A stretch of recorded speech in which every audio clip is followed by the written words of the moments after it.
வணக்கம். செல்வகுமாரின் அதிகாலை வானிலை ஆய்வறிக்கை. அதிகாரப்பூர்வ வானிலை அறிக்கைக்கு இந்திய வானிலை ஆராய்ச்சித்துறை அறிக்கையை பார்க்கவும். 2025 ஜூலை 20 ஞாயிற்றுக்கிழமை அதிகாலை நிலவர வானிலை பதிவு. நேற்றைக்கு ஆந்திர எல்லையோர மாவட்டங்கள், கர்நாடக எல்லையோர மாவட்டங்கள், அதுல ஈரோடு தவிர்த்து, மேலும் நீலகிரி முதல் கன்னியாகுமரி வரைக்கும் மேற்கு தொடர்ச்சி மலை மாவட்டங்கள்ல மழை. இதுல நீலகிரி, வால்பாறை மற்றும் மேற்கு தொடர்ச்சி மலையில பெரும்பாலான இடங்கள்ல மழை. பெரும்பாலும் கேரளாவிலையும் அணைகள் நீர்பிடிப்பு பகுதிகளிலையும் நல்ல மழை பொழிவு பொழிந்திருக்கு. ஆந்திர எல்லையோர மாவட்டங்களில் நல்ல மழை பொழிவு. மழை பொழிந்த இடங்களை விரிவாக பார்ப்போம். அதற்கு பிறகு வானிலை அமைப்பையும் உங்களுக்கு எப்படி மழை இருக்கும் என்பதையும் விரிவாக பார்ப்போம். நேற்றைக்கு செங்கல்பட்டு மாவட்டத்தில், செங்கல்பட்டும் தாம்பரத்திலையும் கொஞ்சம் மழை.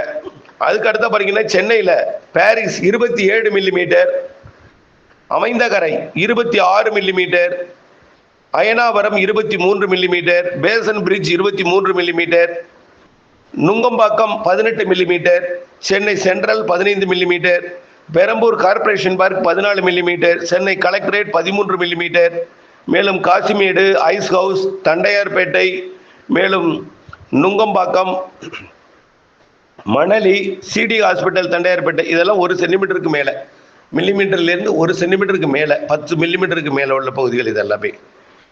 இன்னும் நிறைய இடங்களில் மழை தூறல் நனைக்கும் மழைப்பொழிவுகள் காணப்பட்டது. தருமபுரி மாவட்டம் ஒகேனக்கல்ல 16 மில்லிமீட்டர், மேலும் பெண்ணாகரம், பாப்பிரெட்டிப்பட்டி, தருமபுரி, பாலக்கோடு இங்கெல்லாம் லேசான மழை. ஈரோடு மாவட்டத்தில் குண்டேரி பள்ளம், பவானிலையும் லேசான மழை. ஈரோடு அடுத்தபடியாக பார்த்தீங்கன்னா கள்ளக்குறிச்சி மாவட்டம், கள்ளக்குறிச்சியில் லேசான மழை. கன்னியாகுமரி மாவட்டத்திலையும் குறைவான மழைப்பொழிவு பொழிந்திருக்கு, ஆனால் கொஞ்சம் பரவலான மழைப்பொழிவு பொழிந்திருக்கு. கிருஷ்ணகிரி மாவட்டம் தளியில் 20 மில்லிமீட்டர் மழை. மேலும் கிளவரப்பள்ளி அணை, அஞ்சட்டி போலீஸ் ஸ்டேஷன், தென்கனி கோட்டை மற்றும் கிருஷ்ணகிரி சின்னார் அணை மற்றும் கேஆர்பி அணையிலையும் லேசான மழை. மதுரையில் பார்த்தீங்கன்னாலும் மதுரை தல்லாகுளம், மதுரை ஏர்போர்ட், ஏழுமலை, மதுரை நார்த் எல்லாம் மழை. அடுத்தபடியாக பார்த்தீங்கன்னா நாமக்கல் மாவட்டம் மங்களாபுரம் 34 மில்லிமீட்டர், மேலும் புதுச்சத்திரம், சேந்தமங்கலம் மழை. பெரம்பலூர் மாவட்டத்தில் பார்த்தீங்கன்னா கிருஷ்ணாபுரம், தழுதலை, வேப்பந்தட்டை மழை.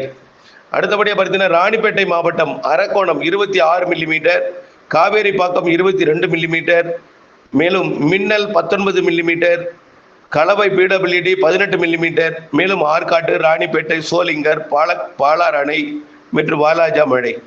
அடுத்தது சேலம் மாவட்டத்தில் பார்த்தீங்கன்னா ஏற்காடு 25 மில்லிமீட்டர், அடுத்தபடியாக டேனிஷ்பேட் 21 மில்லிமீட்டர், சேலம் 17 மில்லிமீட்டர், வாழப்பாடி 13, கரியகோவில் அணை 13 மில்லிமீட்டர், மேலும் பார்த்தீங்கன்னா ஓமலூர் மற்றும் ஏத்தாப்பூர் நிறைய இடங்களில் மழைப்பொழிவு ஆங்காங்கே நினைக்கிற மழை. அடுத்து பார்த்தீங்கன்னா நீலகிரி மாவட்டத்தில் நடுவட்டம் 96, அதிகபட்ச மழைப்பொழிவு 10 சென்டிமீட்டர் மழை பொழிந்திருக்கு. நடுவட்டம் நீலகிரி மாவட்டம் Naduvattam. Avalanchi 47 millimetre, Glenmorgan 38 millimetre, upper Bhavani 31 millimetre, Gudalur Bazar 31 millimetre, upper Gudalur 28 millimetre.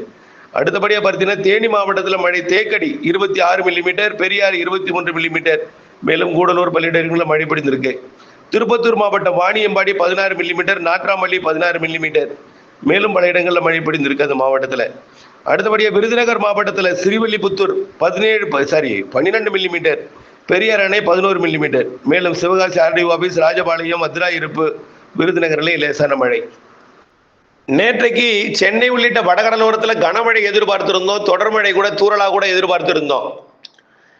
Andhra பகுதியில் நீடித்துக் கொண்டிருக்கக்கூடிய காற்று சுழற்சி பார்த்தீங்கன்னா சாய்ந்த சுழற்சியா இருந்துச்சு. இப்ப அது என்ன ஆகுதுன்னா சென்னையை ஒட்டி வரைக்கும் நீடித்திருந்தது, அப்படியே மத்திய ஆந்திர பகுதியை நோக்கி அப்படியே திரும்பி இருக்கு.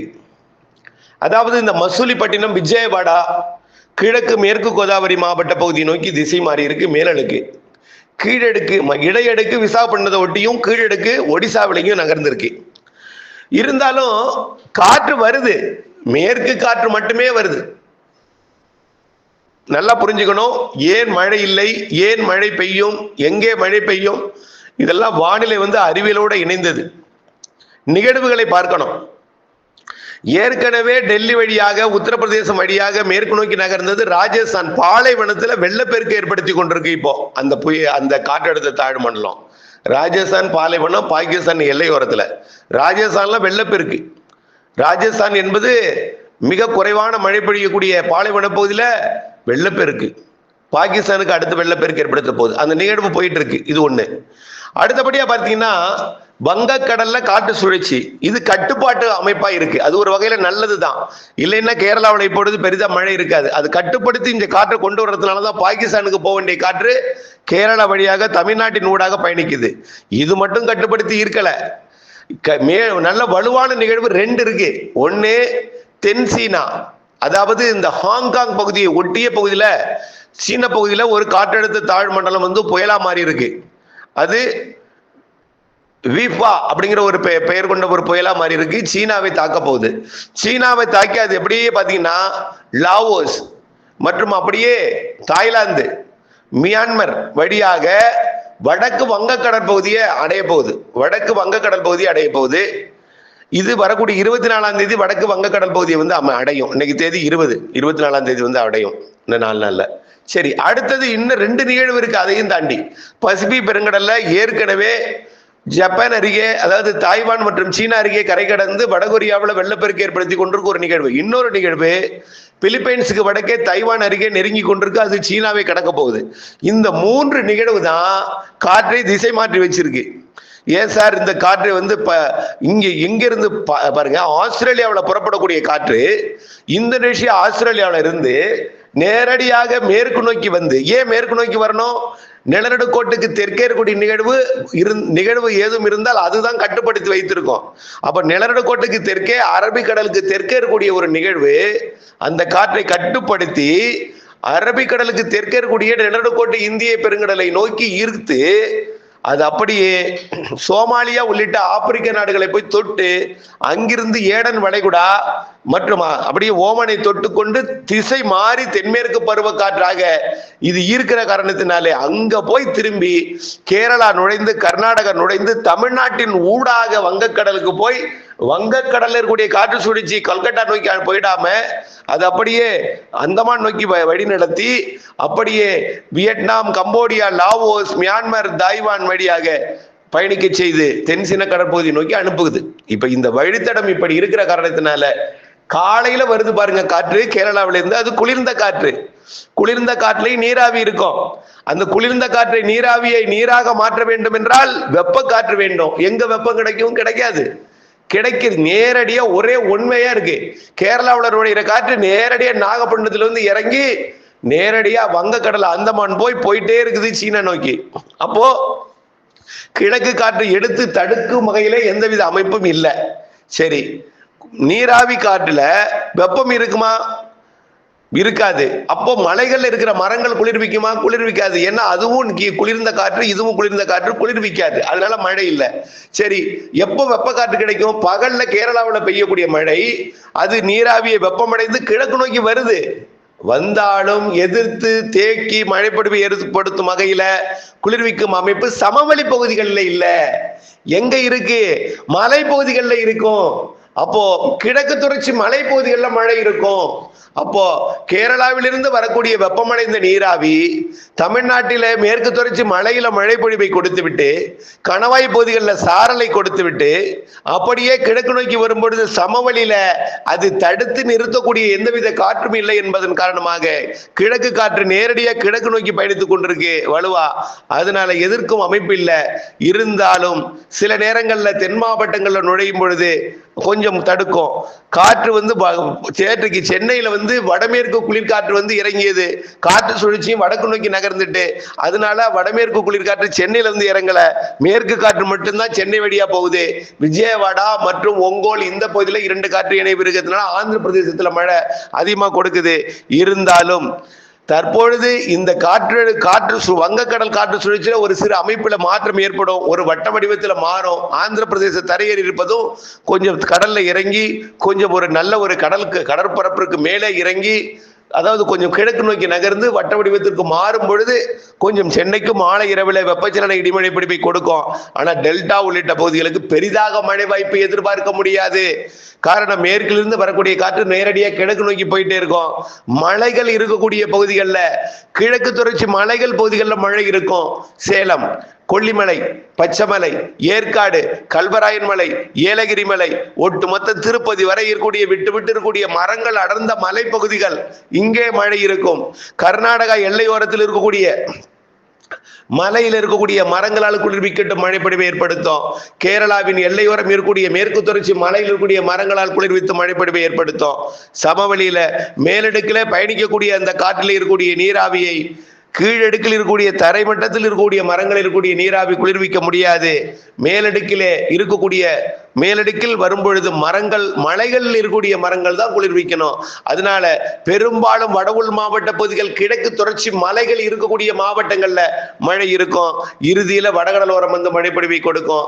டெல்டா உள்ளிட்ட பகுதிகளுக்கு மழை வந்தாலும் மிரட்டி கொண்டு கருமேகம் சூடும். அது மழையாக மாற முடியாத அளவிற்கு மிரட்டும் வானம், கருமேகம் கடுமையாக சூழ்ந்தும் ஆங்காங்கே நனைக்கும் தூறலை கொடுத்து கொண்டு போகும்.